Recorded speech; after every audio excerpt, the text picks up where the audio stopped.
खुशी हो रही है कि यदि हर समाज के इस प्रकार के संगठन अपने इन होनहार नौनिहालों के लिए ऐसे कार्यक्रम का आयोजन करने लगे, तो शायद वो दिन दूर नहीं होगा जब किसी भी समाज में कोई भी बच्चा, कोई भी बच्ची अनपढ़ रह जाए। वो सारे में यदि इसी तरह से आगे आकर के काम करते रहे तो निश्चित तौर पर ये समाज, हमारा देश नई ऊंचाइयों को छू सकता है।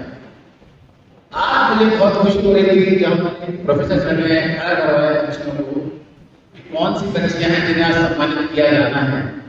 मुझे ये देख करके अपार खुशी हुई। शायद उनमें सबसे बड़ी संख्या हमारी बच्चियों की, बच्चों से भी ज्यादा उनका प्रतिशत था, उनकी संख्या थी।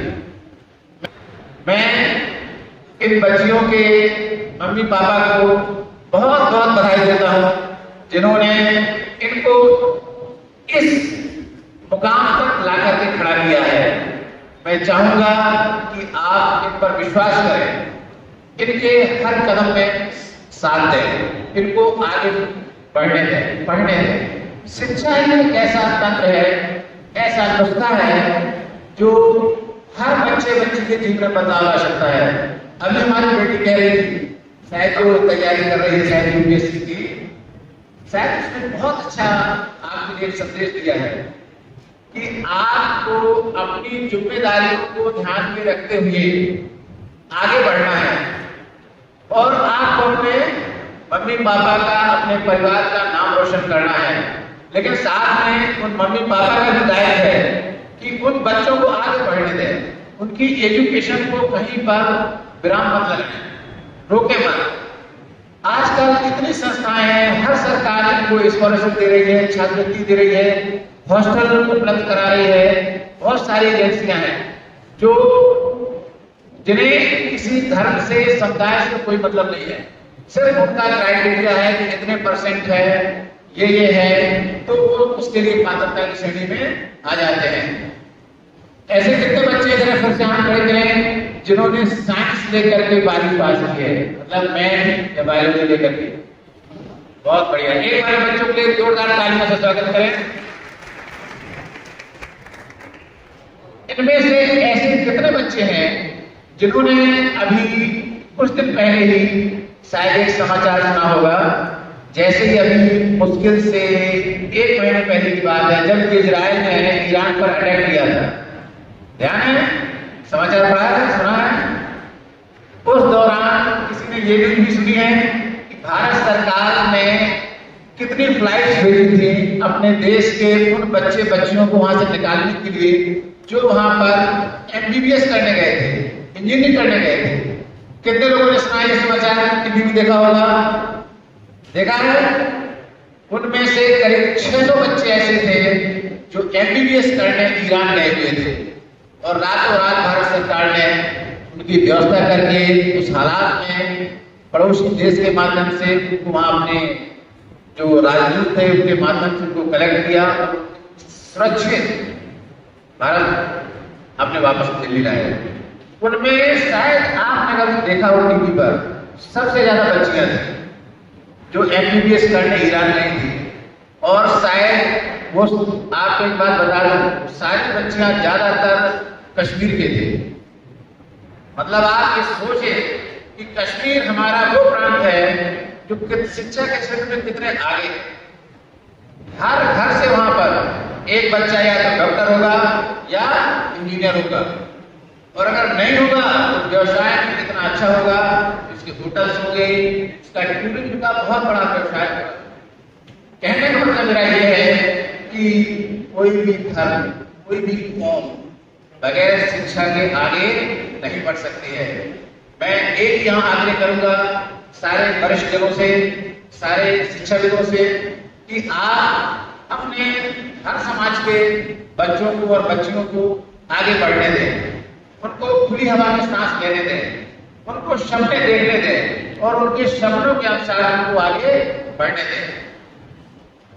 इन खास तौर से मैं ये भी कहना चाहूंगा, अगर बच्चा थोड़ा बहुत कम भी पढ़े चल जाएगा, लेकिन अगर एक बच्ची पढ़ के आगे निकल जाती है तो 2 परिवारों का नाम रोशन करती है, अपने माँ बाप का नाम रोशन करती है और जहां वो जाती है उस परिवार का भी नाम रोशन करती है।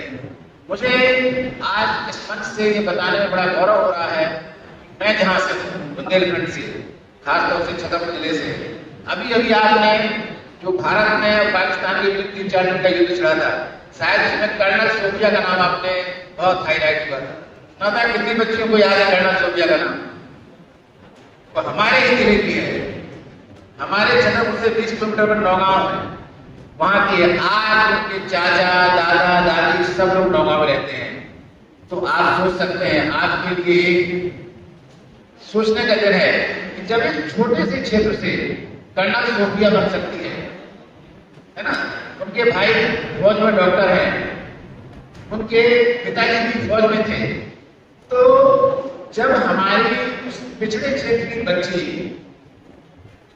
मेजर जनरल कर्नल तक पहुंच सकती है, तो क्या मालवा बहुत समृद्ध क्षेत्र है।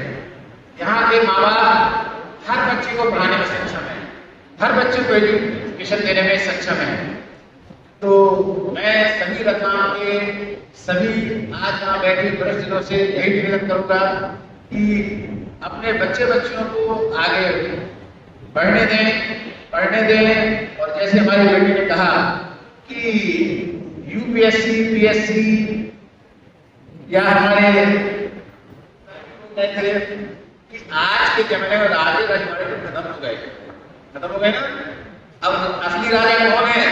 आप देखते हो जब जिले में कोई कलेक्टर निकलता है, कोई एसपी निकलता है, असली राजा वही हो गए हैं। हम चाहेंगे कि बच्चे बच्चियों में से आगे जाकर के वो भी कोई कलेक्टर बने, कोई एसपी बने, कोई बड़े एडवोकेट बने, इंजीनियर बने, डॉक्टर बने। उस सबके लिए सबसे मूल चीज है एजुकेशन। एजुकेशन पर फोकस कीजिए आप, निश्चित ही आप आगे बढ़ जाएंगे, आपको कोई भी रोक नहीं पाएगा। और रही बात इसकी कि मैं यहाँ के जो समृद्ध जन बैठे हुए हैं, बुजुर्ग बैठे हुए हैं, मैं उनसे निवेदन करूंगा कि आप गरीब तबके के बच्चों को पढ़ाने में जरूर सहयोग करें जो किसी कारण से वंचित हो रहे हैं। खासतौर से हर समाज में कुरीतियां होती हैं, कुरीतियों के कारण उन बच्चों का कोई दोष नहीं है जिनके माँ बाप अलग अलग हो गए हैं। और आज जो इस स्थिति में है, मैंने अपने लगभग मेरे सर्विस का 32वां साल है, मैं 23 साल की जॉब में आ गया था और मैंने अपनी नजरों से बहुत नजदीकी से उन बच्चियों को, उनकी मम्मियों को उन परेशानियों से अवगत हुए देखा है जब वो आती हैं और बताती हैं कि सर हम इस परेशानी से गुजर रहे हैं, हमें तलाक दे दिया गया है, हमारे 3 बच्चे हैं, 4 बच्चे हैं। मैंने उनको फेस किया है उन समस्याओं को, और मैं आपको ये वृत्तांत इसलिए बता रहा हूँ कि मैंने उनमें से कम कई बच्चियों को, आपको कोई पैसा नहीं खर्च करना, आपको केवल मार्गदर्शन देना है कि आप बेटा ये करो, आप ऐसा करो, आप ऐसा करो।